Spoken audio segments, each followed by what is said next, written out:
야, 이런 기회를 주셔서 너무 감사해요. 저는 원래 예배자라 그냥 예배에 많은 시간을 드리려고 하는 것에 많이 하여튼 에너지를 많이 쓰려고 합니다. 저는 다윗의 장막이라는 주제는 너무 익숙한 주제이고 많이 알려져 있기 때문에 내가 뭘 더 나눌 게 있을까 그런 생각을 하게 되네요. 근데 이제 주님께서 뭐 저에게 이해시켜 주신 그런 관점이나 이해들을 그냥 겸손히 나누기를 원합니다. 우리가 아모스 9장 11절로 13절 말씀, 그리고 사도행전 15장에 예루살렘 공회에서 그 말씀이 풀어지고, 예수님께서 그 다윗의 장막을 완성하셨다라는 것이 사도행전 15장을 읽어보면 예수님께서 본인이 성전 되신 것에 대해서 죽으시고 부활하셔서 성전됨으로 말미암아 그리스도의 몸된 교회를 세워버렸어요. 그죠? 그분의 교회를. 그분의 교회가 세워짐으로 이방인들이 추수가 시작돼 버린 것. 그래서 그 예수님의 동생이죠. 동생이 사도행전 15장에 그 바리새인 믿는 바리새인 이 사람들이 이 이방인들도 믿는 이방인들도 뭐 할례를 받고 율법을 지키게 하는 게 옳다라고 막 주장해 버리니까 베드로가 또 나서고, 그리고 요나단이 최종적으로, 그리고 바울도 그렇고 실라도 그렇고 이렇게 설명을 막 하고서 기적과 예사를 어떻게 이방인에 베푸셨는지 이야기를 하고서 야고보가 최종적으로 이제 아모스 9장 11절 12절 말씀을 인용하면서 다윗의 장막이 무너졌던 저희 장막이 회복됨으로 말미암아 이방인의 추수가 일어났다, 이런 설명을 하는 거예요. 그래서 이 무너진 다윗의 장막의 회복은 그리스도의 몸된 교회가 세워짐으로부터 이제 완전히 완성되어서, 그죠? 예수님의 완성이 곧 그분의 몸된 교회인 우리가 완성을 선포하고 완성을 이루어 나가는 것이 우리의 몫인 거예요. 그래서 우리가 다윗의 장막이 돼버린 거예요. 우리가 다윗의 장막이 되어서 온전히 주님을 모셔 섬기는 그 다윗의 영성. 저는 이제 다윗의 영성을 한마디로 얘기하면 그분의 마음에 합한 자라 그랬잖아요. 다윗은 구약에서 상당한 센세이션을 일으킨, 개혁을 일으킨 사람입니다. 예를 들면 마치 구약 시대에 신약의 예배를 갖다 놓거나 천상 예배를 갖다 놓은 것 같은 느낌이에요. 그죠? 십자가를 통해서 우리가 완성된 것은 우리가 죄 사함을 온전히 받았다라는 거죠. 구약에서는 제사를 드리면 사람들이 죄에 대해서 죄를 지었기 때문에 짐승을 가지고 내 죄 대신 이 짐승을 잡아서 이 피를 드림으로 내 죄를 용서해 주십시오라고 하는 제사의식을 풀어내요. 그리고 대제사장이 1년에 한 번씩 대속죄를 풀어내면서 1년에 한 번씩 우리의 죄를 대신해서 이제 희생제사를 드리지만, 구약에서는 그 죄가 완전히 제거되는 개념이 아니라 1년 동안씩 갱신되는 거예요. 1년 동안만 이제 용서받고 사함 받는 거예요. 1년이 지나면 또 피해 제사를 또 해야 되는. 그래서 구약에서는 죄의 문제는 해결할 수 없는 게 사실이었던 거죠. 그러면서 십자가상에서 예수님께서 완성한 것이 바로 죄를 완전히 해결하시고 죄와 사망을 이겨버리신, 그러므로 인해서 우리가 그분의 십자가의 죽으심과 부활하심의 공로를 믿음으로 의롭게 되어 우리의 죄가 다 다루어졌음을 인하여 우리가 너무나 이제부터는 이제 찬양의 감사의 제사만 이제 시작되었다라는 것이 우리가 아는 이해입니다.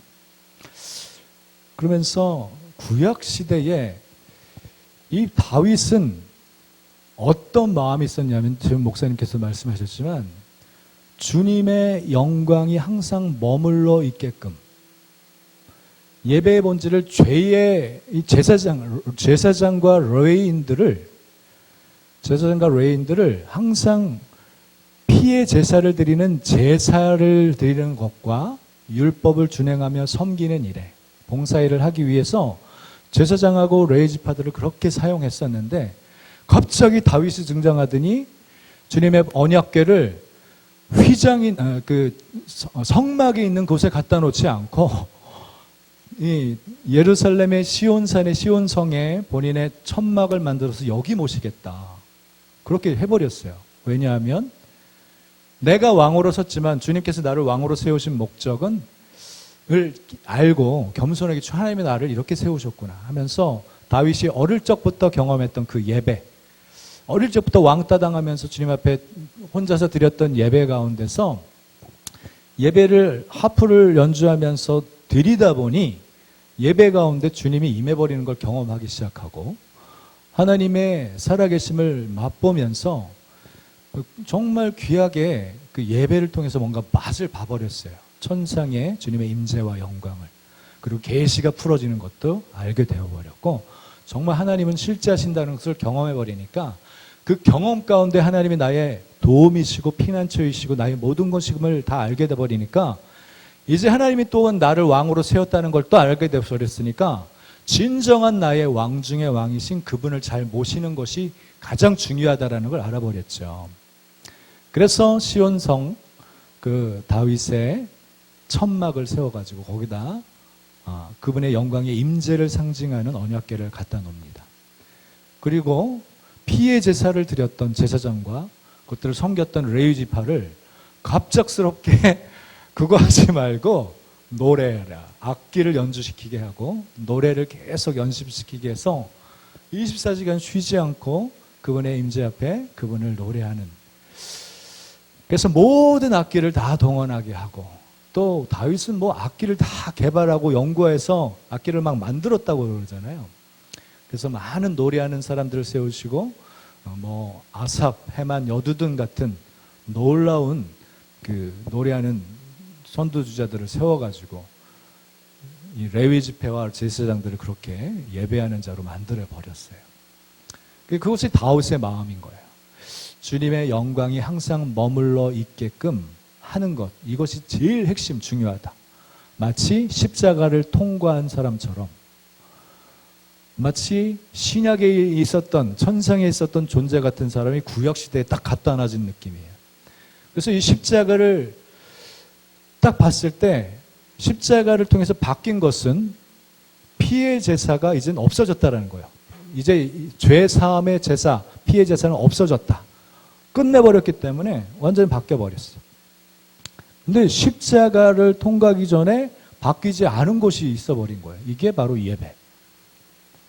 다윗이 그 십자가를 통과하기 전이나 후나 이 구약에 있었던 이 다윗의 장막에서 드려지는 예배를 어마어마하게 활성화시킴으로 말미암아 이것이 신약의 예배를 미리 보여주고 버렸고 천상의 예배를 먼저 보여줘 버린 꼴이 돼버린 거예요.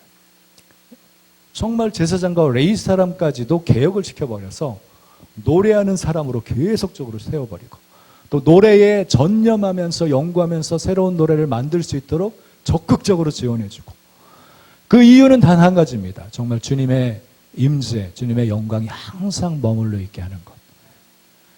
이것이 그 다윗의 마음에 있었던 그 중심이었어요. 그래서 다윗의 마음이 얼마나 귀한지를 아는 거죠. 그래서 그 마음을 그대로 실행에 옮겨서 다윗의 장막을 만들고 노래하는 자를 세워서 쉬지 않고 계속 예배하게끔 만들었어요. 그럼 우리가 시편을 읽다 보면 뭐 아삽의 시 그러면서 많은 시편 내용을 보지만 그 예배 가운데서 어마어마한 임재와 계시들이 쏟아지고 있는 걸 볼 수 있잖아요. 때로는 중보의 영역까지도 풀어내고, 그래서 예배 가운데 중보의 예배, 테필라라고 하는 예배가 활성화되었고 예언적인 신령한 노래들이 풀어진 거죠. 사실 이 악기를 동원하고 노래를 풀어내면서 주님을 예배하는 것이 언제부터 시작됐을까라고 가만히 구약을 읽다 보면 제가 볼 때는 요 사무엘 선지자가 세워진 후부터 갑작스럽게 선지자 무리가 등장하고 선지자 무리들이 많이 악기를 동원하면서 막 신령한 노래를 불렀다. 이게 나오잖아요.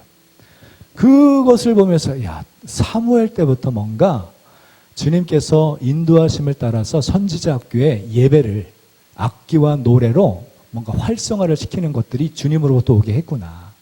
그걸 좀 이해할 수 있게 되죠. 근데 어린 다윗은 선지자 무리들이 부르는 예배를 간접적으로 직접적으로 보고 듣고 느끼게 된 거예요. 그러다 보니까 하프를 통해서 배우고 싶어하는 마음이 동기부여가 된 것 같아요. 이건 제 추측입니다. 동기부여가 돼가지고 어릴 때부터 악기를 통해서 하나님을 찬양하는 모습이 막 선지자 무리가 막 이동하면서 걸어가면서 막 연주했다 그러잖아요.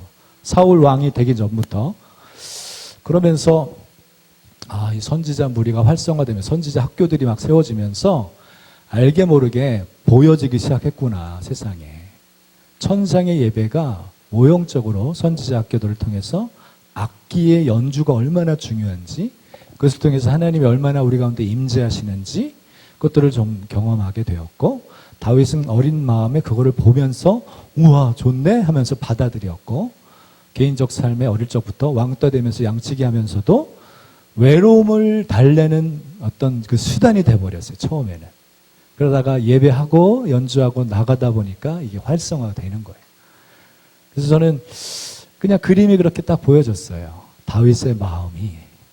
이게 맛보고 경험하다 보니까 주님의 임재가 전부인 걸 알아버린 거예요. 주님의 임재를 떠나지 않게 하기 위한 가장 좋은 탁월한 것은 악기의 연주와 노래들을 올려드리는 거예요. 주님은 악기를 통해서 우리 주님의 형상을 따라 만들어준 우리를 통해서 정말 예배 받으시기를 너무 사모하세요. 이 노래 자체가 제가 가끔 저희 아내도 노래 잘 부르는 사람 보면서 그 노래 경연대회 하는 건가? 종종 잘 듣는데 노래를 잘 부르는 사람의 노래만 한번 들어도 감정이 막 만져져요. 와, 이건 장난이 아니에요. 노래 잘 부르는 사람 노래 들어보면요, 이게 마음이 막 움직여지더라고요. 감동이 밀려와요. 야, 이 노래는 정말 탁월한 거구나. 근데 하나님의 마음을 막 만져버려요. 감동을 줘버려요. 와, 그걸 느끼겠어요. 이 노래로, 악기로 주님을 섬긴다는 것은 저는 종종 상상력을 통해서 보면 예배 가운데 주님 오셔서 춤추는 것까지 보여요. 네. 너무 주님이 이스라엘의 문화도, 제가 이제 여러분 다 이스라엘 가봤겠지만 거기는 제가 장막절 우리 자주 저 4번 가봤어요. 장막절 때 장막절 충격이었는데 그 유대인들이 큰 천막을 쳐서 그 안에서 노래방 기기를 딱 켜놓고 노래를 막 큰 소리로 부르고, 솔직히 노래는 잘 못하더라고요. 막 그냥 큰 소리로 막 하는데 돌면서 춤추는데 지치지도 않나. 우리가 볼 땐 전혀 재미가 없어요. 막 딴말 뻔뻔 나올 것 같고 남자들끼리 하는 건 봤는데, 야, 하여튼 재미있더라고요. 그래서 다윗의 마음엔 항상 어떻게 하면 주님을 모실까? 그건 개인적 경험 속에 주님을 예배하고 노래할 때 주님이 계셨고 우리 가운데 말씀하셨고 보여주셨고 이해를 주셨고 더 확장시켜 갔던 걸 경험했기 때문에 본인이 왕이 되니까 제일 중요한 게 뭔지를 안 거죠. 주님의 임재, 우리의 왕 중의 왕 되신 그분을 항상 모셔 섬기는 것이 제일 중요한 거다. 그래서 시온성에 주님의 장막, 천막을, 텐트를 쳐서 거기다 이제 주님을 모셔서 레이지파 제사장들 노래하는 자들을 세웠다라는 것입니다. 이제 그렇게 다윗의 장막이 시작되었습니다. 할렐루야. 그러면서 이제 아모스 9장을 보면 이제 솔로몬 때까지, 솔로몬이 초기에 얼마나 하나님을 향한 간절이 있었겠습니까? 1000번제를 드리면서 솔로몬 성전이 지었을 때 그 노래하는 자들을 그대로 모셔서 봉헌식을 예배했더니 그냥 영광이 강력하게 임해버렸어요. 점차적으로 솔로몬은 자신이 부귀와 영화를 누리고 지혜를 가진 것을 온전히 지키지 못하고 이방 여인들을 신부로 맞아들이고 원래 주님을 섬기는 위치에서 본인들이 누리는 것에만 만족하다 보니까 이걸 놓쳐버렸잖아요. 주님의 임재가 전부인 걸. 그러면서 무너지기 시작하고 망하기 시작하는 것입니다. 그래서 우리가 정말 놓치지 말아야 될 다윗의 장막의 핵심은 주님의 임재가 전부다. 이것은 다른 말로 얘기하면 사역보다 더 중요하다. 예. 사역이 뭐서가 아니라 사역을 위해서 우리가 예배 드리는 게 아닌 거예요.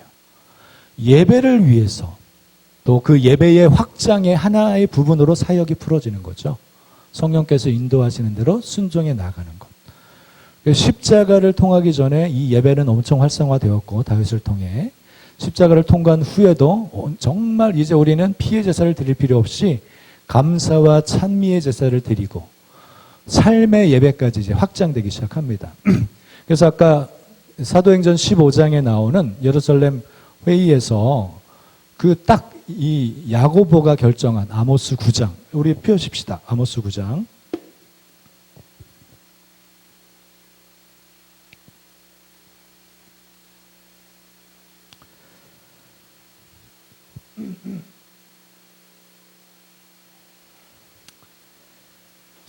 (11절로) 13절 우리 한 목소리 읽겠습니다.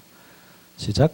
그날에 내가 다윗의 무너진 장막을 일으키고 그것들의 틈을 막으며 그 허물어진 것을 일으켜서 옛적과 같이 세우고 그들이 에돔의 남은 자와 내 이름으로 일컫는 만국을 기업으로 얻게 하리라. 이 일을 행하시는 여호와의 말씀이니라. 여호와의 말씀이니라. 보라, 날이 이를지라. 그때에 파종하는 자가 곡식 추수하는 자의 뒤를 이으며 포도를 밟는 자가 씨 뿌리는 자의 뒤를 이으며 산들은 단 포도주를 흘리며 작은 산들은 녹으리라. 예, 여기까지. 12절 말씀은 다윗의 무너진 장막이 다시 완전히 회복되면 이제 이 12절의 열매들, 이방인의 추수가 일어나기 시작했고 사도행전 15장 보니까 이 바울과 바나바의 선교도를 통해 이방인들이 어떻게 추수되었는지를 보고를 했더니 그 중에 바리새인, 믿는 바리새인 중에 모세의 율법을 지켜야 하지 않냐, 할례도 행해야 되지 않냐, 그렇게 했을 때 베드로가 나서고 야고보가 최종으로 나셔서 아모스 9장 이 말씀을 인용합니다. 다윗의 장막이 회복되면 바로 예수님께서 그분의 성전을 완성해 버리신 거예요. 피의 완전한 제사를 드리시고 그분이 우리 가운데 완전히 임재하셔서 우리와 함께 해버리기로 결정해 버린 그 사건, 주님이 우리에게 완전히 들어와 보시는 사건, 우리가 성전되어 그분의 성령을 모시는 이것이 이제 성전으로서 무너진 다윗의 장막이 회복이 되어버린 거예요. 자, 우리가 성령 안에서 교회가 온전히 세워지면 추수가 일어난다. 이게 다윗의 장막의 가장 단순한 원리입니다.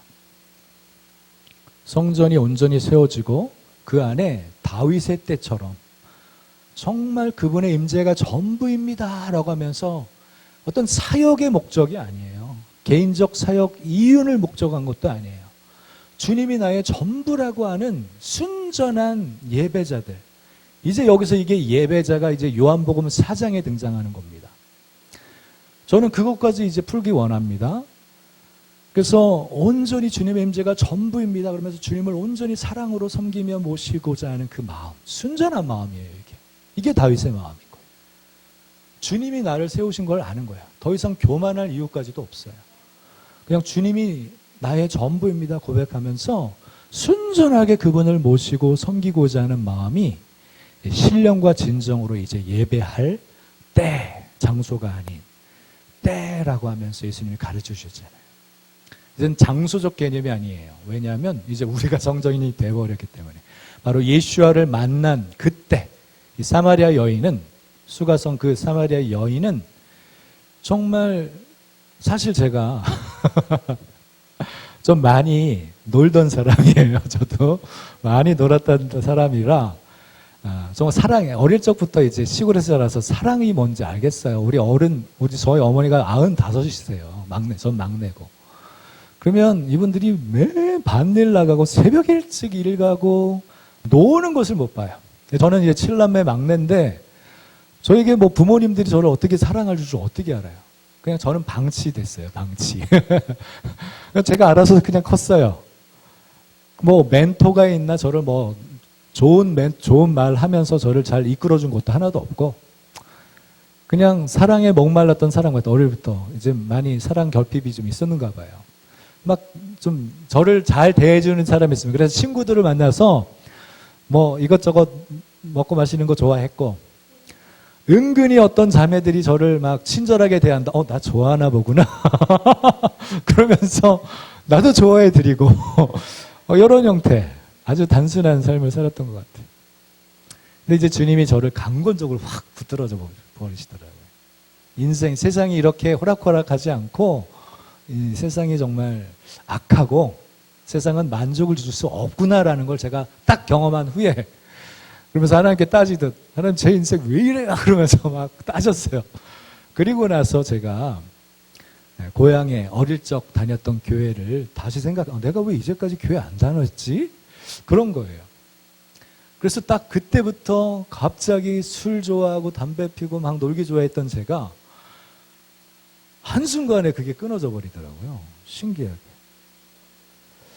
그러면서 갈급함이 그때부터 저를 사로잡았어요. 갈급함.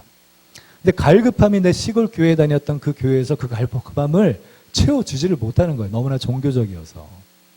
형식과 틀에 갇혀져 있고, 이게 뭔가 채워주지를 못하는 거예요. 그래서 이 갈급함이 막 저를 이끌어 갔어요. 그게 지금까지입니다. 중간중간 뭐 예를 들면 예수전도단의 화요 모임, 1990년도부터 제가 조금 이제 경험을 하면서 90년도 후반부터 화요 모임에서 예배를 경험하는데, 그때 막 주님이 채워주는 걸 막 느끼고 은혜가 너무 막 충만하고, 그러면서 제가 결심을 한 거죠. 그래서 2001년 그래서 DTS 훈련을 받고, 그리고 받은 후 즉시로 저는 간사로 위탁을 한 겁니다. 열방대학에서 한 12년도까지 있었습니다.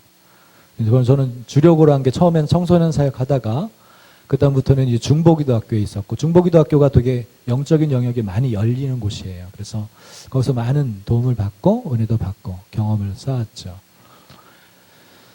그렇게 갈급함이 지금도 여전히 저를 이끌어 간다고 저는 믿고 있고요. 내 안에 착한 일을 시작하신 거예요, 주님이. 네, 그래서 막 저를 사로잡아 주셨어요. 목말라요, 여전히 목말라. 우리 삶에 주님의 임재가 전부라는 것은 다윗의 장막의 핵심인 것입니다. 네, 우리의 인생에 내 개인적 차원에 내가 어디에 있든지, 가정에 있든지 무엇을 하든지 주님의 임재가 전부이고, 주님의 임재를 떠나게 하지 않기 위해 저는 진정한 예배 자체가, 저는 이제 악기를 통해서 노래로 주님을 표현하고 주님을 섬기는 것을 많이 하지만, 저는 주님과의 시간, 주님 앞에 말씀을 묵상하고 말씀을 계속 묵상하고 그것들을 되새기면서 내 마음에 새길 때까지 채워지도록 하는, 그것도 너무 중요한 예배라고 믿습니다.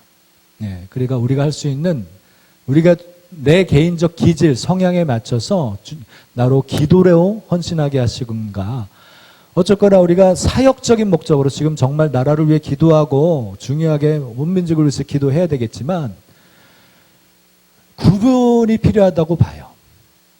친밀함은 다른 거예요. 예, 정말 친밀함은 다른 거예요. 그래서 우리가 그 사역과 친밀함을 구별해서 개인적으로든 주님 앞에 나가는 시간은 별개여야 된다고 믿습니다. 주님은 우리에게 사역을 하도록 부르신 게 아니라, 예수님께서 결국 궁극적으로 십자가에 죽으시고 부활하신 그 궁극적인 목적은 아버지 하나님과 화목함을 회복하신 거잖아요. 우리의 근본적인 그 방향과 목적은 그분과의 화목함, 친밀함을 주님은 원하시는 겁니다. 이 친밀함이 온전히 회복되고 형성되기 시작하면 이제 기름이 준비되면요, 등을 주세요. 사역을. 네. 그래서 주님 안에서 정말 친밀함을 누리다가 사역이 막 활성화되기 시작하면 우리가 조심해야 될 게, 사역을 위해서 이제 주님이를 이용하는 꼴이 돼버리면 이게 문제가 되기 시작하는 겁니다. 우리는 사역은 부수적인 거예요. 사역을 하면 다시금 주님과의 친밀한 자리로 돌아오는 이 원리, 요거를 놓치지 않으면 우리는 안전합니다. 그래서 항상 주님을 신뢰하고 주님의 발치, 제가 여호와의 무릎이라고 하는 꿈까지 꿔가지고, 그 무릎이라는 곳은 이제 아버지의 무릎, 어머니의 무릎은 자식들이 정말 안전한 곳, 만족하는 곳, 쉼을 누리고 그분의 사랑과 공급을 온전히 받는 곳이거든요. 그래서 사역을 위한 것이 아닌 단순히 아버지와 아들로 아니면 신랑과 신부로 친밀함의 시간들을 따로 가지는 것은 너무나 중요하다. 예. 이게 에베소 교회의 첫사랑을 회복하라는 거랑 같은 맥락인 거예요. 네. 에베소 교회도 얼마나 탁월한 교회였습니까? 그죠? 정말 탁월한 교회였어요. 주님께 사랑에서부터 시작되었고, 그렇음에도 불구하고 나중에 결과적으로 봤더니 계속 그 주변에 그 거짓, 유대, 거짓, 사단의 회당이라고 표현할 정도로 유대인의 회당도 주변에 많았다 그러잖아요. 압력과 공격들이 많다 보니까 전쟁을 많이 치르고 막 그 공격들에 대해서 방어하려고 하려고 하다 보니까 나중에는 처음에는 사랑으로 시작했다가 나중에는 너무 힘들고 부대끼는 거예요. 사랑이 막 식어지고 주님의 임재 속으로 들어가기보다는 방어적이면서 다시금 말려가지고 저들이 하는 방법 그대로 따라가 버리는. 이게 말리는 거예요. 사랑 안에 친밀함을 회복하는 것이야말로 모든 성도들이 가장 중요하게 여기는 부분이다. 이게 다윗의 장막 회복이라고 저는 믿습니다. 예. 아무튼 다윗의 장막이 회복되면 실질적으로 추수가 일어나는데 이 다윗의 장막 회복은 영광이 임하는 거예요. 예. 주님의 영광이 항상 머물러 있는 거예요. 저희 루트 헤플린이라는 분 아시나요? 루트 헤플린? 그분이 2000년도 9월 달에 소천하신 걸로 아는데 여성 사역자고 독신이셨고 어릴 때부터 부모님이 중보기도 모임, 예배 모임에 항상 참여하면서 예배의 맛을 알아버린 거예요. 마치 다윗처럼.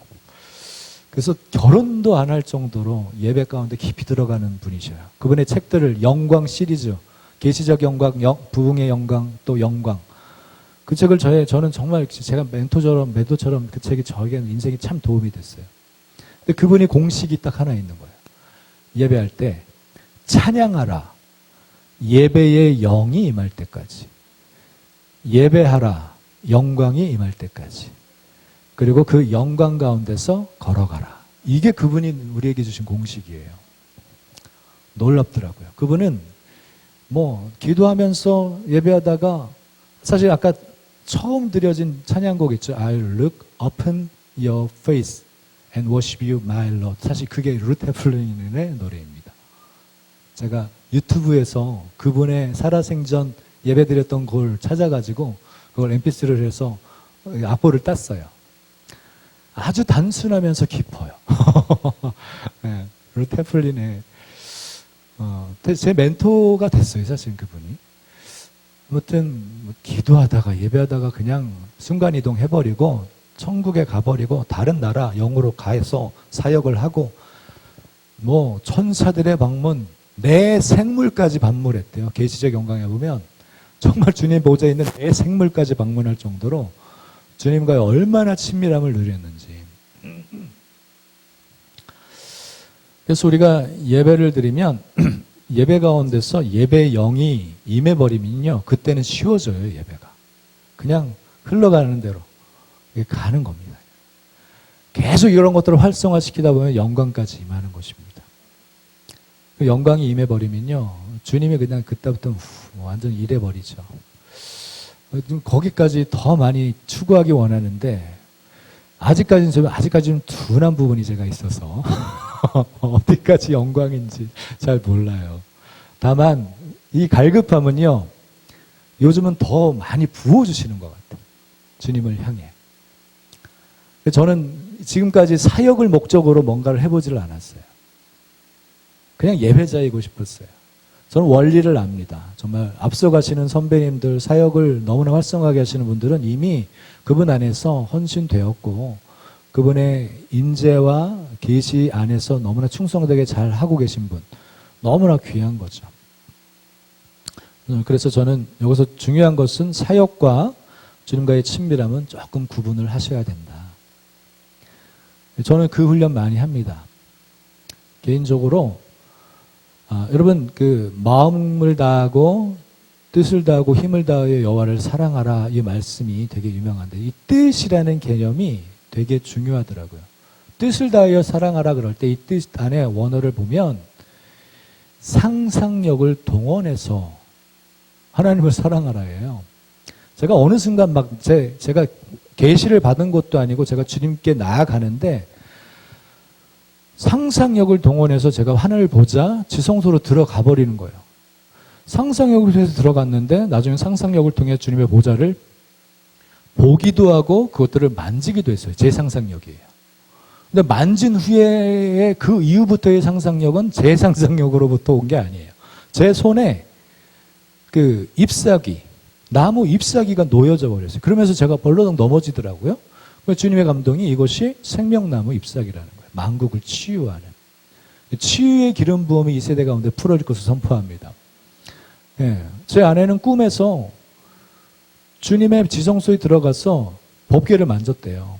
그랬더니 그 법궤로부터 보혈이 흘러나오더래요. 보혈이 흘러나온다 온 땅, 안 덮이기는 곳이 없는 모든 땅을 그 보혈이 다 덮더래요. 그러면서 그 보혈로 인하여서 모든 만국을 치유하고 회복하시는 그분의 사랑을 막 그 영으로 마음으로 다 받아버리니까 잠자는데 옆에서 막 흐느껴 우는 거예요. 제가 옆에 같이 있었잖아요. 흐느껴 울고 있어요. 깨웠죠. 그랬더니 막 흐느껴 울다가 혹시 꿈에 내가 나타났어? 악몽을 꿨어? 농담이고 물었더니 그 꿈을 얘기하는 거예요. 제가 이 꿈 얘기 듣고 저도 너무 감동이 돼가지고요. 와, 주님의 보혈이 안 덮는 곳이 없어요. 우리 저기 원수 같은 러시아 푸틴도 덮겠죠. 주님의 보혈. 우리 김정은도. 우리가 그렇게 전쟁을 많이 한국 안에 많은 전쟁을 치르고 있는 이 종북 좌파 세력이나 더민 쪽도 주님의 보혈이 덮겠죠. 참 최근에는 주님의 상상력 안에서 제가 주님과의 친밀한 시간을 많이 가지려고 노력하는 거죠, 사실은. 개인적으로는 지금 더민을 위해서 네가 동일시하면서 기도하라고 하는 마음을 주셔버렸어요, 저한테. 제가 참 난감해요. 이제 혼자서 끙끙거리면서 이제 주님 앞에 기도합니다. 어제도 예배 가운데 그 마음을 확 부어주셔가지고 우리를 불쌍히 여기주옵소서 막 그러면서 막 기도를 막 하게 되더라고요. 주님의 보혈의 강물이 우리가 상상하는 것 이상으로 주님의 사랑은 우리가 상상하는 것 이상인 거예요. 주님의 선하심은. 그래서 죄를 범하는, 저는 이제 한국의 역사 속의 시대적 상황이나 역사 가운데 얼마나 우리나라가 충격과 고통과 상처와 아픔이 큰지 그걸 많이 생각하게 해요. 그러면서 일제 식민지 때 예를 들면 그거예요. 독립운동가들이 이제 일제 식민지 때 독립하다가 피신해야 돼요. 일제로부터 피신해야 되는데 러시아 쪽으로 건너가서 거기서 있는 사람들은 다 공산주의를 배울 수밖에 없었다.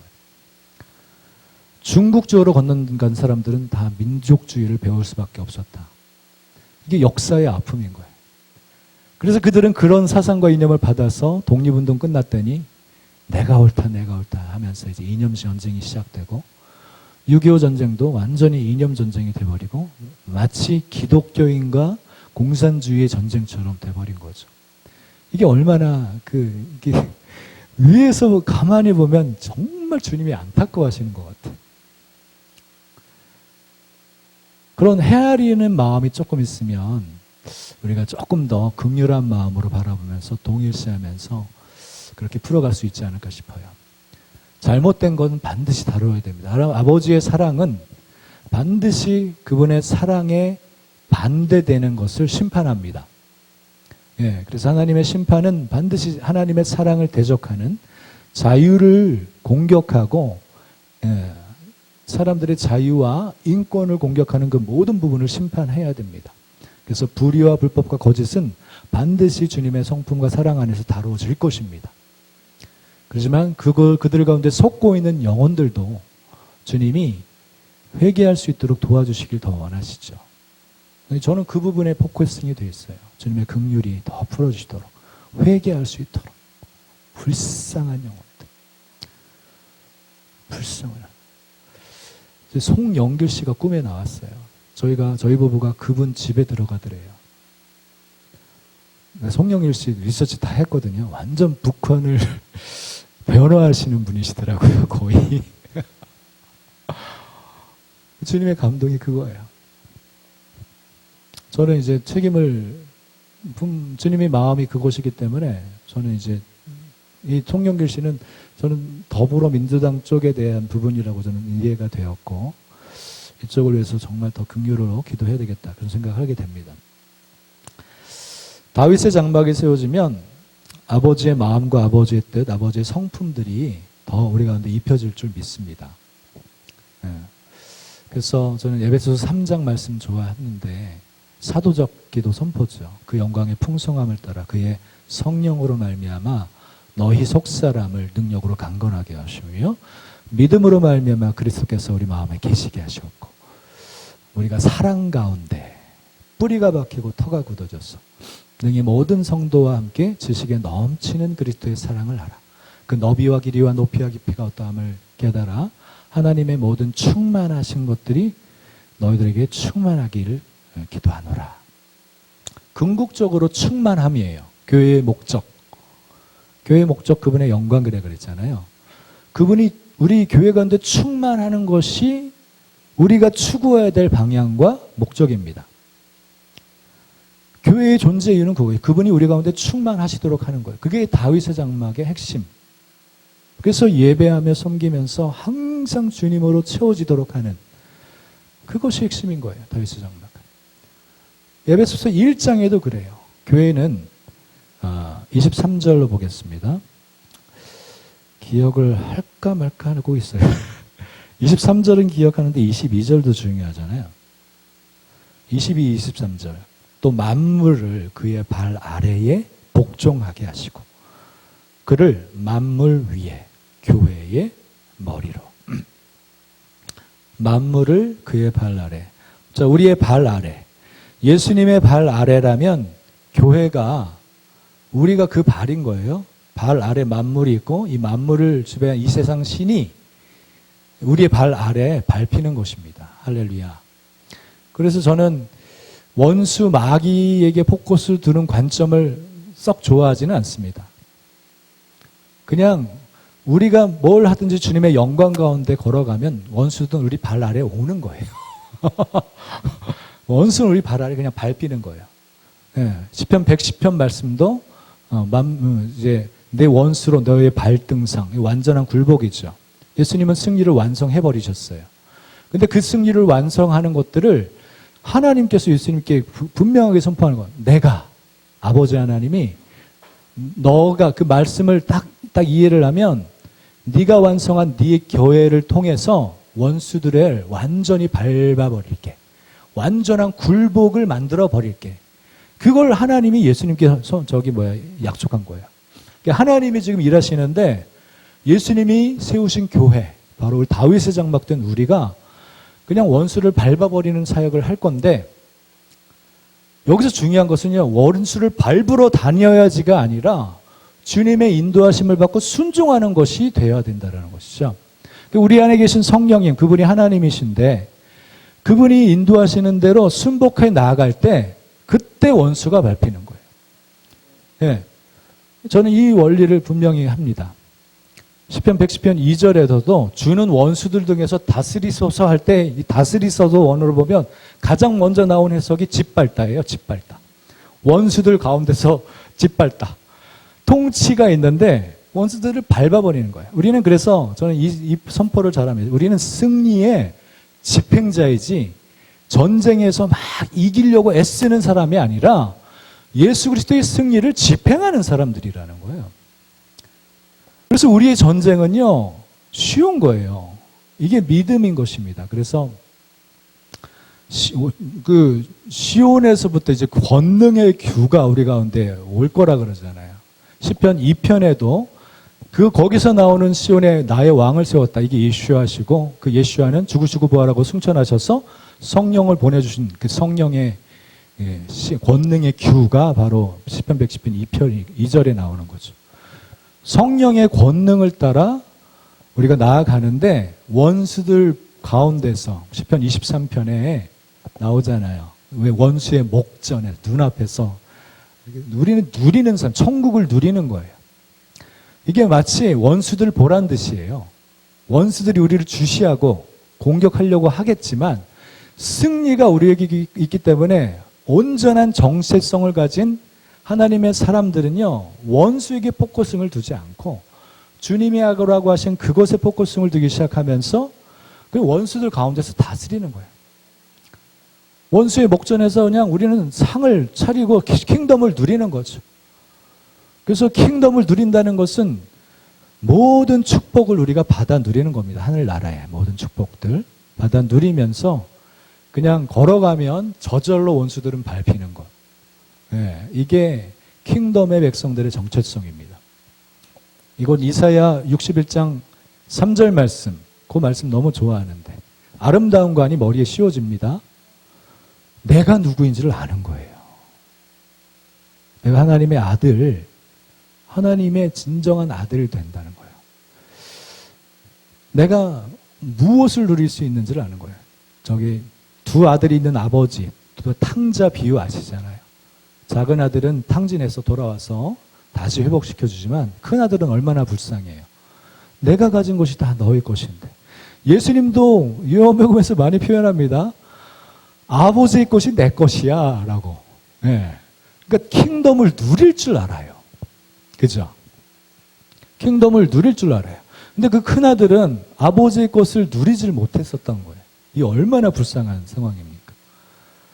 그러니까 우리가 누구인지를 아는 것은 반드시 친밀함 안에서 하나님을 알아갈 때 그 안에 우리의 생명이 감춰져 있기 때문에 그분을 알면 알수록 진정으로 그분과 친밀해질수록 그분 안에 있는 나를 발견해서 내가 누구인지를 바로 알고 왕관을 쓰고 기쁨의 기름, 희락의 기름 부음이 부려지는 거예요. 이거는 강력한 그 무장의 부분이라고 생각해요. 희락의 기름 부음. 절대로 두려움이 없는 거예요. 내가 누구인지를 아니까. 예수님께서 완전한 하나님의 아들됨의 정체성 가운데서 승리를 집행하고 하나님과 완전 아버지와 하나 돼버렸으니까 친밀함 안에서 아버지의 마음이 나의 마음이 돼버렸어요. 그러다 보니까 모든 것들을 그냥 누릴 수 있게 되죠. 겟세마니 패션 오브 크라이스트, 겟세마니에서 기도할 때 원수가 와서 뭐라고 막 속삭이는데 예수님의 반응 아시잖아요. 아시죠? 예수님이 어떻게 반응했는지 기억나세요? 영화 안 보셨구나.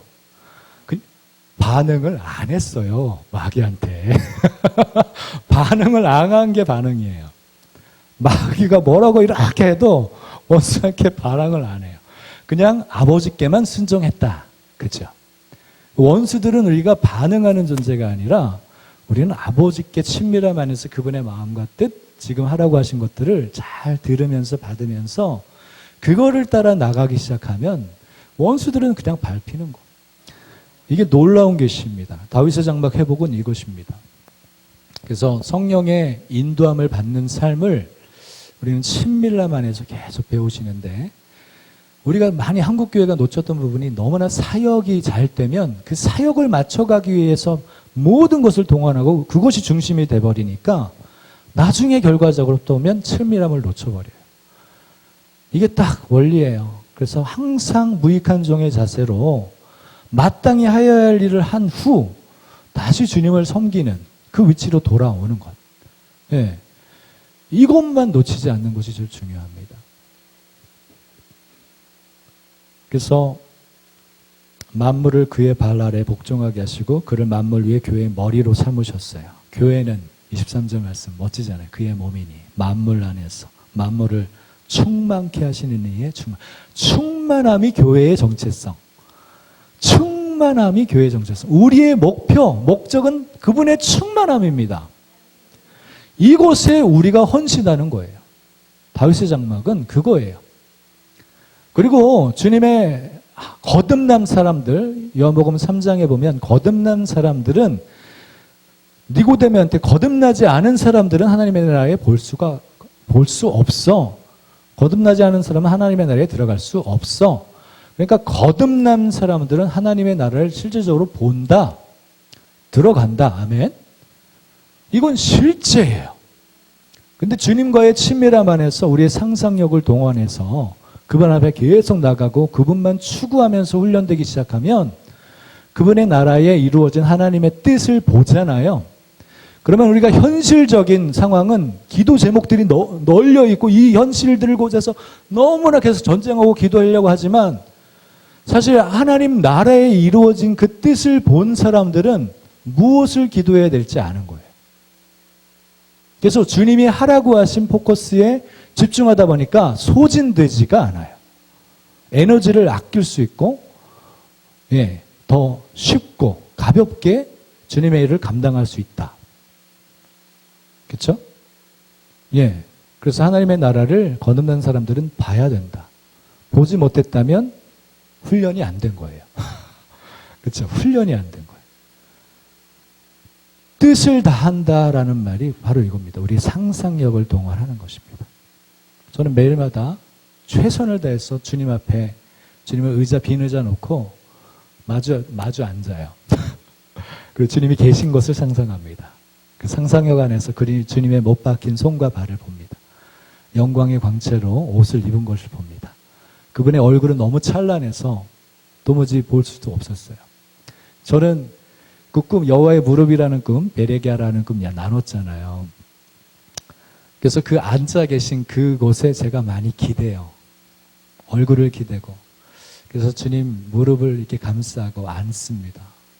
그러면 주님은 저의 머리를 쓰다듬어 주시고, 주님은 때로는 가만히 저의 턱을 올려주시면서 저의 이마에 뽀뽀를 해주십니다. 그때는 제가 몸둘 바를 몰라요. 근데 그 뽀뽀 자체가 아가서에는 입맞춤이 나오잖아요. 그거는 엄청난 계시의 영역이거든요. 제가 그때 알아버려요. 주님이 내 생각의 영역에 킹덤의 계시로 더 많이 확장해 주시겠구나. 그게 믿어져 버려요.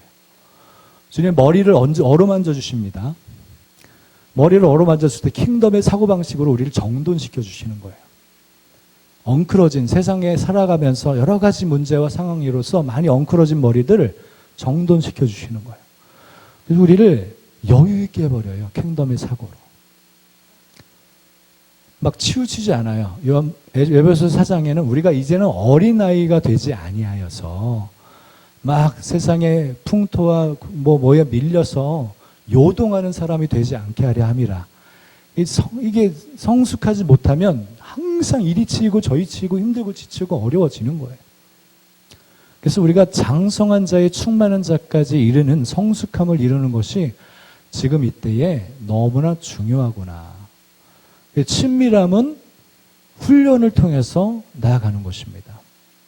그래서 저는 말씀을 많이 보려고 하려고 하기보다는 말씀을 보려 그러면 말씀을 많이 곱씹고 깊이 생각하고 묵상하는 것들이 요즘 많이 되고 있어요. 말씀을 읽다 보면 말씀이 말씀을 찾아가요. 그죠? 말씀이 말씀을 해석하고 말씀이 말씀을 해석하면서 막 이끌어 가시더라고요.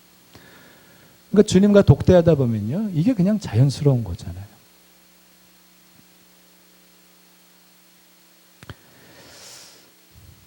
교회는 그의 몸이니 만물 안에서 만물을 충만케 하시는 이의 충만함이니라.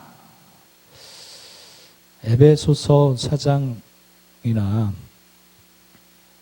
에베소서 이제 5장 25절 27절도 보면 남편들아 아내 사랑하기를 그리스도께서 교회를 사랑하시고 그 교회를 위하여 자신을 주심같이 하라. 이는 곧 물로 씻어 말씀으로 깨끗하게 하사 거룩하게 하시고 자기 앞에 영광스러운 교회로 세우사 티나 주름 잡힌 것이나 이런 것들이 없이 거룩하고 흠이 없게 하려 하심이라.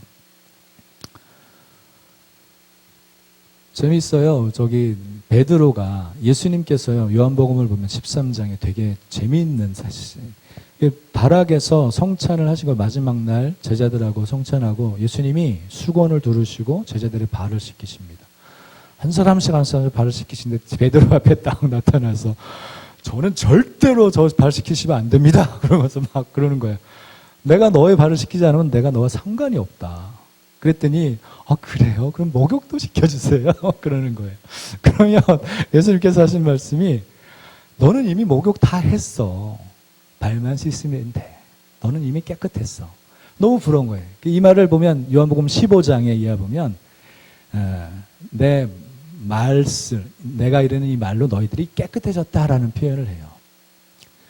주님과 함께 있었던 제자들은요, 그분의 말씀, 살아 역사하는 그 말씀의 계시들을 막 받아버리니까 자기도 모르는 사이에 막 깨끗해지는, 영적인 영역에 생각 영역이 깨끗해져 버린 거예요.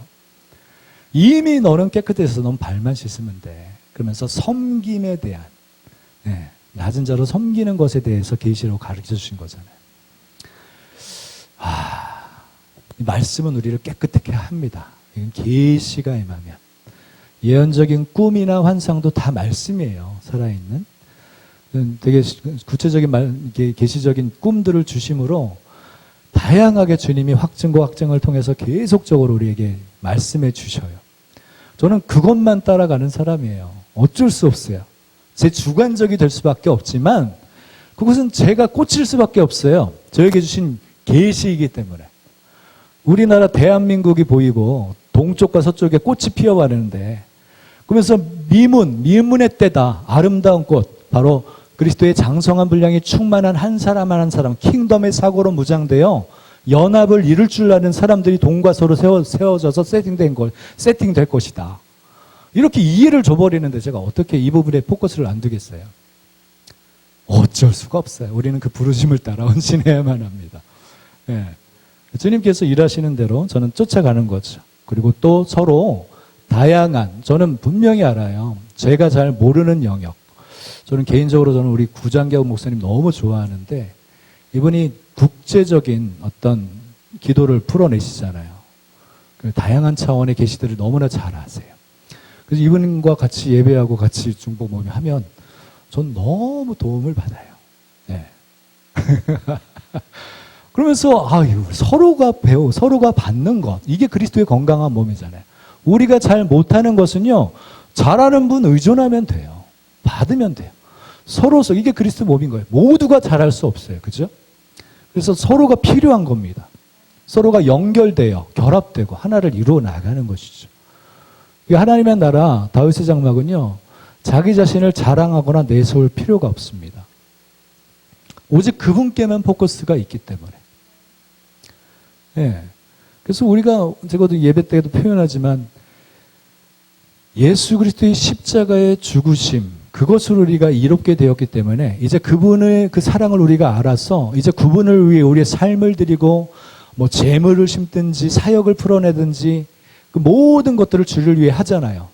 이것은 주님이 온전히 받으시는 예배가 되고 예물이 됩니다. 그러나 우리가 하는 모든 사역과 모든 일들은 우리의 의가 될 수는 없어요. 그죠? 우리의 의는 오직 예수님, 그분의 십자가의 공로, 영원한 우리의 자랑. 주님만이 우리의 자랑이고 우리의 목적이고 우리의 삶의 이유가 되기 때문에 우리가 사역하거나 뭐 애쓰고 뭔가 헌신하고 봉사하고 헌금하고 하는 거 그건 마땅히 하는 것이죠. 자발적인 자원함을. 절대로 우리 자신을 내세우거나 자랑할 이유도 없습니다. 오직 주님만 나타나시면 돼요. 저는 이제 좀 마디라는 이 단어가 정말 계시적으로 와가지고 이게 에베소서 4장 16절이라 그랬습니다. 마디, 야 멋지다. 그 몸에 그냥 연결만 시켜주는구나. 하나님께서 그 머리이신 예수님에 있는 것들을 그냥 통로만 재어주는 거구나. 또 이게 성숙함이구나. 우리는 알아요. 예전에 어르신들이 얼마나 자기 힘을 들이면서 아버지의 마음과 아버지의 뜻, 아버지의 계시를 그 마디로서 보다는 자기의 힘, 자기의 방법, 자기의 이해에 맞춰서 흘러가다 보니까 온전하게 풀어지지 못해버려요. 그래서 성도들이 상처받고 위로도 못 받고 힘들어하고 어려워하는 거 너무나 익숙하게 우리가 알잖아요. 저는 정말 믿어요. 지금 친밀함의 계시가 이전과 다르게 강력하게 세워지고 풀어지고 있다는 것입니다. 그러므로 인해서 성숙해지는 것이 실제가 되고 있습니다. 성숙한 세대들이 세워지고 있는 거예요. 네, 그들은 주님의 마음만 풀어낼 수 있는 거예요. 자기 힘을 뺄 줄 알아요. 그래서 주님만을 드러내게 하니까 이게 몸이 세워지는 것입니다. 많은 성도들이 지쳤어요. 많은 권위적, 내 성도, 내 목회, 내 사역 이런 식으로 가버리면 성도들은 지치고 떨어져 나갈 수밖에 없어요. 우리는 주님의 마음만 전달하는 사람, 마디. 이렇게 되면 사역이 너무 가벼워져요. 그렇죠? 가벼워져요. 이게 너무 아름다운 거예요. 주님의 통로만 되는 것. 흘러갈 수 있도록 나의 힘을 빼는 것. 주님의 마음과 뜻을 알아가는 친밀함이야말로 바로 우리가 성전돼서 그분의 하나님의 거룩한 영, 성령님을 모신 그분이 우리 안에 계시면 우리는 그분을 가장 잘 섬기고 모셔야 되는 위치에 있다. 이분을 잘 섬기는 게 바로 예배인 거예요. 예. 그래서 그분과 독대하는 것, 그분을 더 깊이 알아가기 위해 말씀 가운데서 더 나아가는 것, 그분의 마음과 뜻을 듣기 위해 계속 주님을 추구하는 것. 그래서 저는 이제 단순하게 악기도 내려놔서 예배하는 것이 쉬워졌어요. 이제는 음악 틀어놓고 막 돌면서, 여러분 그거 잘 하시잖아요. 막 춤추고 그냥 마음으로 주님 사랑합니다. 이것만 반복만 해도 임재가 확장되는 것. 어디서나 어디서든 무엇을 하든지 주님을 향한 예배가 이제는 아무렇게나 신령과 진정의 예배가 되는 거예요. 저는 예배소서 요한복음 4장의 얘기를 보면 요한복음 4장에 이게 뭐가 있냐면요, 딱 다윗의 장막 회복의 샘플이 여기 있는 거예요. 이 사마리아 여인이 예수님을 만나서 예배에 대해서 계시를 받고 바로 예수님을 만남으로 말미암아 신령과 진정의 예배가 이제 이루어질 때가 되었고 그런 예배제를 찾으시는데 이때란 거예요. 예수님을 딱 만난 이때. 예수님을 만난 사람들은 그분과의 친밀함 안에서 이 친밀함이야말로 진정한 예배다. 저는 그렇게 믿어요. 그래서 그분을 온전히 알아가는 관계 안에 서는 것. 얼굴과 얼굴을 맞대는 것. 이게 예배의 본질인 거예요. 그분을 닮아갈 수밖에 없어요. 예. 그분의 성품이 입혀지고 자신의 모든 것들이 벗겨지면서 그분이 입혀지는 거예요. 그러면서 보니까 나중에는 어떤 모습들이 나오냐면 이 여인이 갑자기 물동이를 버려두고 사마리아 마을로 가서 추수를 이루어버려요. 저 아모스 아까 얘기했죠. 9장에 보면 13절 말씀이 곡식을 파종하는 자가 추수하는 자의 뒤를 잇거나 포도즙을 밟는 자가 씨를 뿌린 자의 뒤를 잇는다. 이건 상식적으로 이해가 안 되는 초자연적인 바로 추수예요. 바로 심고 바로 포도즙 밟는 거예요. 바로 열매가 나. 그러면서 이 사마리아 여인은 바로 추수가 됐는데 이 사람이 추수를 잃어버리고 있어요. 초자연적인 거죠. 이게 다윗의 장막 회복의 좋은 모델이라는 거예요. 그러면서 예수님이 그 후에 나는 너희들이 알지 못하는 양식이 있어. 이러면서 나의 양식은 나를 보내신 이의 뜻을 행하며 그 뜻을 온전히 이루는 이것이야. 저는 이 말씀의 계시가요, 다윗의 장막 회복을 말하는 거라는 걸 좀 알겠더라고요. 그러면서 들을 봐라. 지금 넉 달이 되어야 추수할 거라 그러지만 지금 추수할 때가 이르렀어 하면서 추수에 대한 얘기를 하잖아요. 다윗의 장막이에요. 다윗의 장막. 더 내가 감동된 건요, 요한복음 19장 한번 보셔요. 이 사마리아 여인에게 예수님이 한 질문 한번 기억하십니까? 사마리아 여인을 딱 우물가로 오는 사마리아 여인에게 뭐라고 질문했죠? 내게 물을 좀 달라. 그죠? 그리고 제자들이 딱 와가지고 나는 너희들이 알지 못하는 양식이 있어. 그러면서 그 양식은 나를 보내신 이의 뜻을 행하고 그 뜻을 온전히 이루는 이것이야. 그랬어요. 요한복음 19장 보세요. 예수님의 십자가에 죽으시기 직전 어떤 말씀을 했는지 보세요.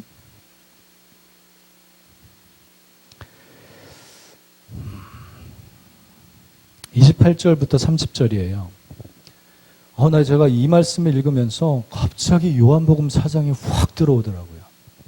예수님이 십자가에 죽으시기 직전이에요. 모든 일을 이루신 줄 아시고 성경을 응하게 하려 하사 이르시되 내가 목마르다. 다른 말로 하면 내게 물 좀 다오. 맞습니까? 사마리아 여인에게 한 질문은 그대로 또 죽기 직전에 한 얘기예요.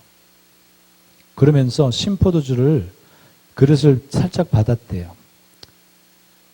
입에 딱 댔대요. 요술초에 메어서. 30절. 신포도주를 받으신 후에 다 이루었다. 내 양식은 나를 보내신 이의 뜻을 행하며 그 뜻을 온전히 이루는 이것이다. 요한복음 4장을 다시 강조하시면서 돌아가신 걸로 막 느껴지는 거예요. 죽으시기 직전에 요한복음 4장을 다시 강조하고 계시구나. 이 사마리아 여인의 만남을 강조하고 계시구나. 내게 물 좀 다오. 내가 목마르다. 나의 양식은 내가 나를 보내신 이의 뜻을 온전히 이루며 온전히 이루는 이것이야. 다 이루었다. 이게 얼마나 연결이 되는지 내가 이게 너무 마음이 뜨거워지더라고요. 죽기 직전 강조하신 게 요한복음 4장이라는 거예요. 그러면서 예배의 회복, 바로 다윗의 장막의 회복을 언급하시면서 이 다윗의 장막만 제대로 회복되면 추수는 그냥 따라온다. 그래서 교회의 삶의 이유, 목적, 존재 목적은 예배여야 됩니다. 그 예배는 본질적으로 하나님과 얼굴과 얼굴을 맞대는 친밀함이어야 됩니다. 그리고 주님이 하라고 하신 일을 마땅히 하여야 될 일이고 그것을 하는 것은 당연한 충성된 이자의 마땅한 본분이에요. 그리고 주님과의 친밀한 시간은 별개여야 됩니다. 그래서 이 영과 진리로 예배하는 진정으로 얘기하는 거예요. 영으로 진리로 온전한 예배를 드리면 주님은 그 예배 가운데 찾아오실 수밖에 없어요. 왜냐? 나는 이처럼 예배하는 자들을 찾아. 요한복음 4장에 말하고 있잖아요. 나는 이렇게 예배하는 사람들을 찾아. 왜 찾을까요? 그분이 오시려고. 그잖아요. 영과 진리로 예배만 잘하면 그분은 그냥 오실 수밖에 없어요. 왜냐하면 아버지는요, 우리보다 더 목말라 하시거든요. 그분이 십자가에서 죽으신 이유가 여기 있거든요. 영과 진리의 예배, 예수님을 만난 사람들은 이 사마리아 여인이 만났을 때 진정한 예배의 대상이 누군지 만나버리고 알아버렸으니까 이제 이 신랑 되신 예수님, 이제 5 남편이 있었고 지금 있는 남편도 남편이 아니다. 이 여자의 마음은 정말 자기를 사랑해 줄 대상을 원했던 거예요. 근데 그 대상을 만나버렸어. 저도 그랬거든요. 그 대상을 만나버렸어. 그래서 그분을 사랑하게 되는 거예요. 사랑, 순전한 주님을 향한 사랑만이 예배, 신령과 진정의 예배가 풀어지는 것입니다. 어떤 다른 흑심이 있어서는 안 돼요. 순전해야 됩니다. 사역의 목적이 있어서도 안 돼요. 주님을 향한 순전한 사랑의 영과 진리를 예배로 풀어낼 수 있는 사람이에요. 그래서 이거는 때와 장소의 중요성이 있는 게 아니라 우리가 그분의 성전이 되어 그분을 온전히 높여드리는 그런 예배가 온전히 지금 이때에 풀어짐으로 주님과의 친밀함은 이전과 다르게 더 깊어지고 주님을 더 깊이 알게 되므로 그분 안에 있는 나를 발견하기 시작하고 내가 누구인지 바른 정체성을 가지고 그분이 입혀주시는 기쁨의 기름과 찬송의 옷, 이 예배의 옷이죠. 주님을 온전히 예배할 줄 아는 옷이에요. 이것이 완전 무장입니다, 사실은. 그 찬송의 옷을 입고 주님을 온전히 섬길 때 주님은 우리를 통해서 그냥 그분의 영광을 나타내십니다. 이것을 추구하기 위해 저는 지금도 여전히 주님을 향해 더 추구하려고 하는 거예요. 저는 예배자이지 사역을 풀어내는 자는 아닙니다. 그렇게 사역할 줄도 모르고요. 저는 그래서 더 의존해야 돼요. 잘하시는 분들. 저는 구 목사님 개인적으로 너무 좋아요. 그래서 신단일 목사님 그러고 매주 수요일마다 예배 같이 하거든요.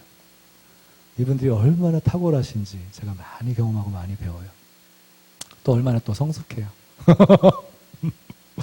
감사합니다, 정말.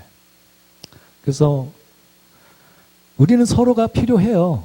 예, 예. 저는 제가 잘할 수 있는 영역이 있고 저보다 더 탁월하신 분들 많아요, 사실은. 그죠? 다만 저의 마음은 다윗의 장막 회복이야말로 대추수의 아주 중요한 핵심이구나. 예.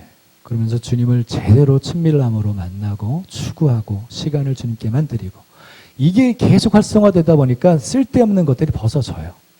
예, 쓸데없는 것들이 벗겨지기 시작하고 그냥 주님을 더 사랑하고 섬길 수 있게 된다.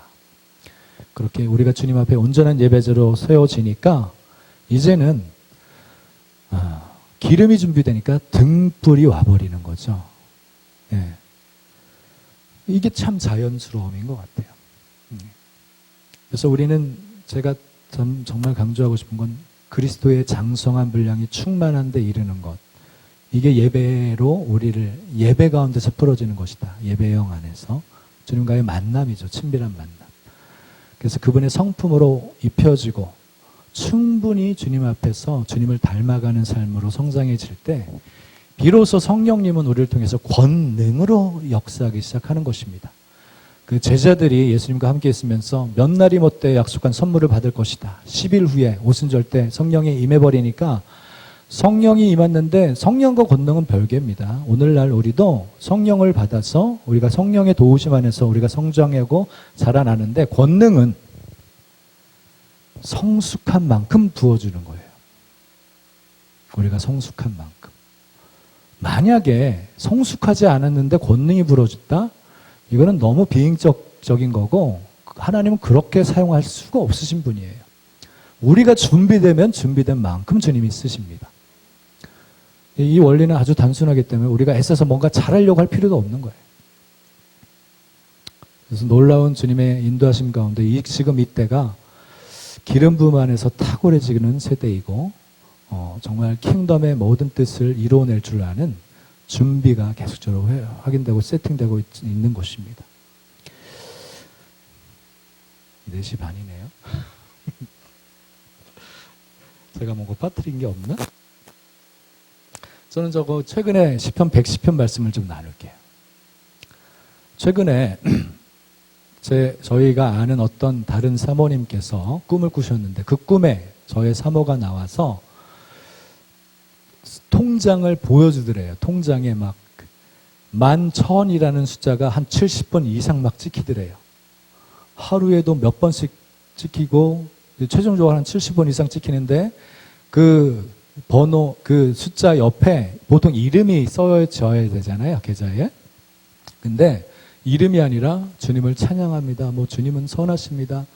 주님을 높입니다 하는 주님을 예배하는 글귀들이 써져 있더래요. 그러면서 이 꿈이 뭔가 했더니 11,000? 그러면서 이렇게 시편 110편으로 자연히 이제 마음이 많이 가더라고요. 제주도에는 1100도로 있는 거 아시죠? 1100도로. 예. 그래서 1100고지가 있습니다. 거기를 이제 요즘 자주 가요. 청년들 와서 저희 만나면 예배 같이 하자고 오면 축복해주기 위해 1100고지 갑니다. 거기서 예배 드립니다. 그래서 시편 110편을 많이 묵상하고 많이 선포하는데 제가 그거 한번 좀 짧게 나누고 싶습니다. 시편 110편을 보십시다.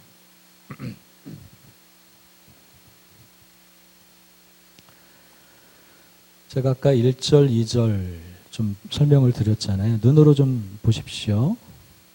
원수들 중에서 다스리스는 짓밟다라고 얘기하는 거예요.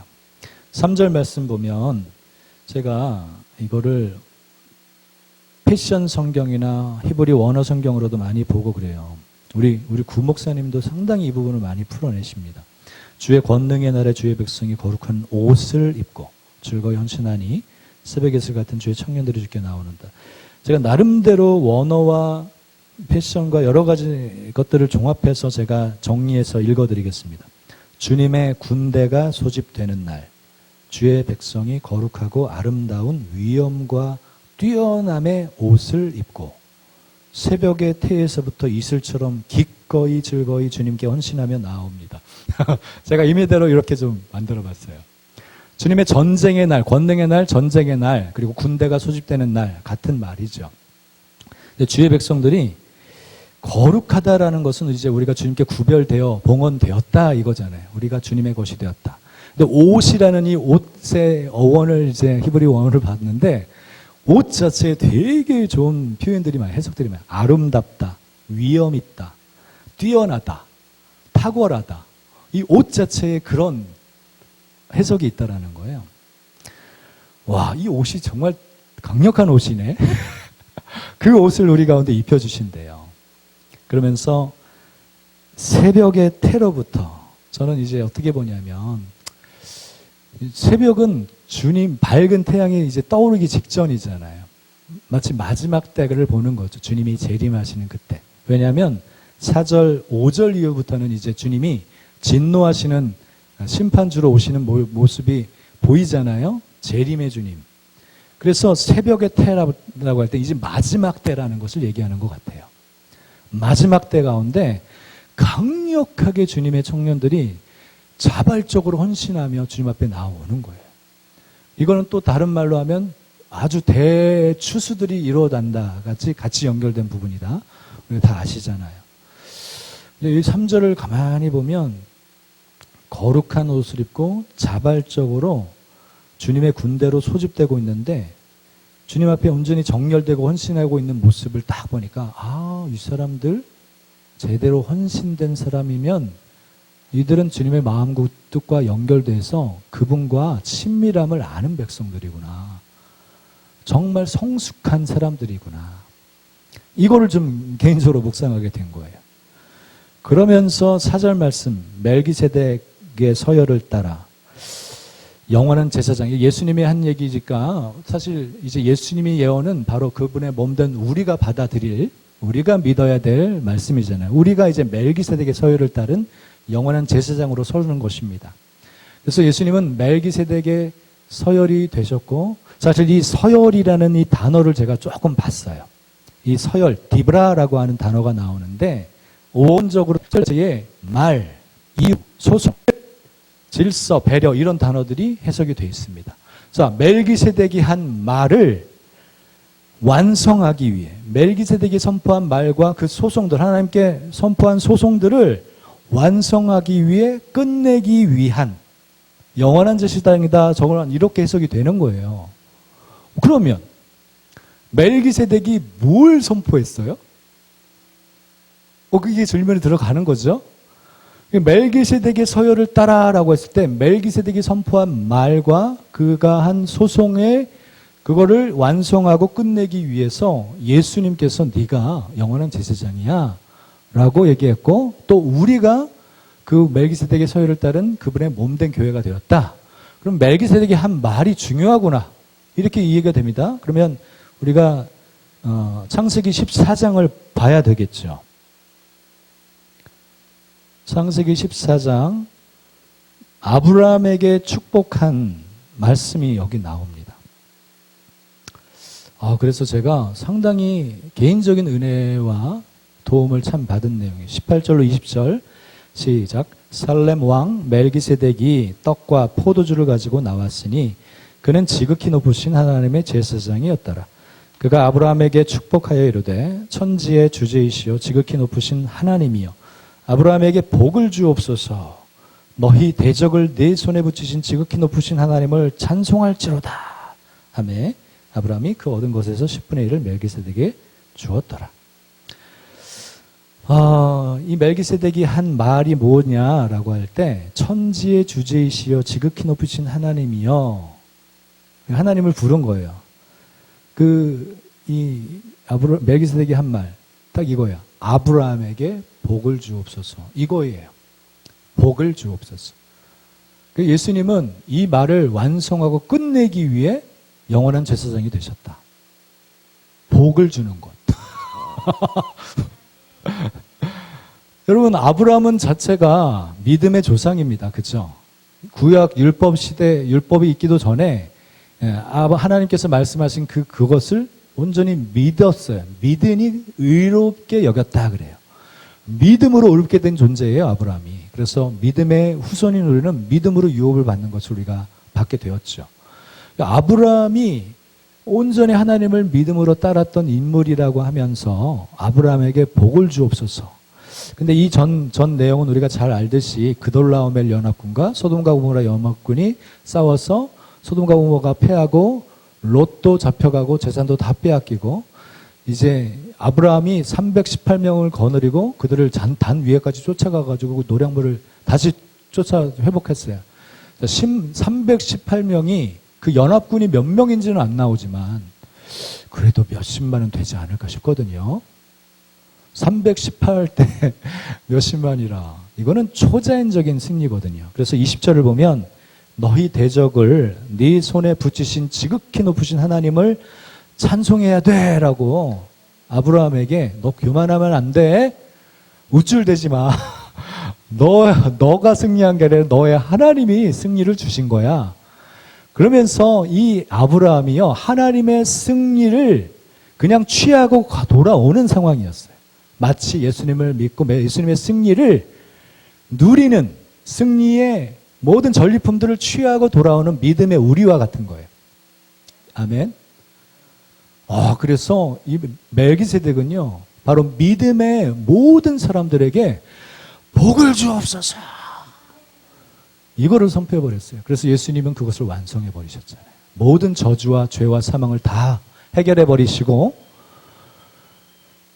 이제 우리 모든 사람들에게 믿음의 자기 자녀들에게 그분의 백성들에게 복을 선포하신 겁니다. 복을 완성해버리셨어요. 그래서 우리는 그 복을 누립니다. 그래서 너무 감사한 거예요. 그러면서 이 멜기세덱의 기름 부음이 그러면 두 가지 측면으로 딱 정리가 되는 거예요. 왕 같은 영역과 이 베드로가 말하는 너는 왕 같은 제사장이다. 이런 표현을 썼잖아요. 그리고 계시록 5장에도 왕 같은 제사장으로 삼았다. 이것이 멜기세덱의 기름 부음이라고 하면서 왕은 어떻게 축복하고 선포해야 되는가? 축복을 선포하는 자구나. 왕의 선포는 축복과 생명이어야만 된다라는 거예요. 제가 그래서 관점을 상당히 이제 좀 부정적으로 시각을 현상으로 보여지는 여러 가지 어둡고 암울한 시대는 정말 거기에 막 그렇게 주시하고 관찰하면 정말 그런 사람이 되는 것 같아요. 막 짜증나고 화나고 정말 민감해지고 예민해져요. 근데 이 멜기세덱의 정체성 안에 그 서열을 따라 그것을 끝내고 완수하기 위해서 우리가 세워졌는데 우리는 축복과 생명을 선포하는 자구나 왕으로서. 환경이 어떠하든지. 저는 관점이 완전히 달라지기 시작했어요. 그리고 20절 말씀 제사장의 위치를 얘기하는 거예요. 주님은 오직 너의 대적을 내 손에 붙이신 바로 예수 그리스도의 승리를 이루신 그 하나님을 찬양해라. 그러니까 왕으로서는 축복을 선포하는 자로 그리고 제사장으로서는 주님만을 온전히 예배하며 섬기는 자로. 그래서 멜기세덱의 기름 부음은 이 두 가지 왕과 제사장의 기름 부음 안에서 세상 가운데 킹덤을 풀어낼 수 있게 돼버리는 거예요. 킹덤은 축복이에요. 생명이에요. 킹덤의 모든 것들이 이 땅 가운데 이루어지게 하는 방법은 세상은 어둡고 캄캄하고 죄악이 관영하고 정말 짜증나고 어려운 상황들이 보일지라도 그래도 하나님의 킹덤에 있는 축복을 풀어내는 것입니다. 생명을 풀어내는 것입니다. 그래서 우리의 말의 선포는 강력하게 영향력을 미치고 역사하는 것입니다. 우리가 부정적인 시각 봐야죠. 분별해야죠. 그것을 어떻게 축복으로 바꿀 것인가. 저는 이제 복을 내리십시오. 예를 들면 더민에 복을 내려주옵소서 얘기할 땐 제가 이제 동일시 회개가 막 들어가기 시작해지는 거예요. 이제 이해되십니까? 네, 그들의 악함, 그들의 불의 지금도 막 북받치네요. 너무 불쌍한 거예요. 겉으로는 얼마나 저들이 불쌍한지 하나님의 마음은 저들이 불쌍한 거예요. 네, 반드시 불의는 드러날 수밖에 없어요. 그죠? 그래서 불쌍히 여겨달라고 동일수 얘기하면서 돌이킬 수 있도록 양심을 깨워달라고 기도하는 것밖에 그게 축복이 아니고 뭐겠습니까? 아버지의 마음 안에서 아버지의 마음으로 중보하고 아버지의 마음으로 축복하는 것. 그게 왕의 킹덤, 하나님의 나라 킹덤, 왕의 정체성을 가진 사람들의 모습이라고 믿습니다. 우리는 생명과 축복을 풀어내야만 합니다. 그리고 주님의 나라는, 주님의 사랑은 반드시 주님의 사랑을 대적하는 그런 어떤 존재들을 반드시 심판하십니다. 사랑은 모든 것을 막 다 죄들까지도 막 허용하고 그러는 게 아니잖아요. 그죠? 반드시 심판하십니다. 그래서 그 심판 이전에 주님의 자비와 긍휼로 돌이키도록 기도하는, 동일시하고 축복하는 그런 것이야말로 킹덤의 멜기세덱의 기름 부음 안에서 풀어져야 될 가장 중요한, 우리가 풀어야 될 영역이라고 믿습니다. 그러면서 18절 말씀은 성찬에 대해서 다시금 생각하는 거예요.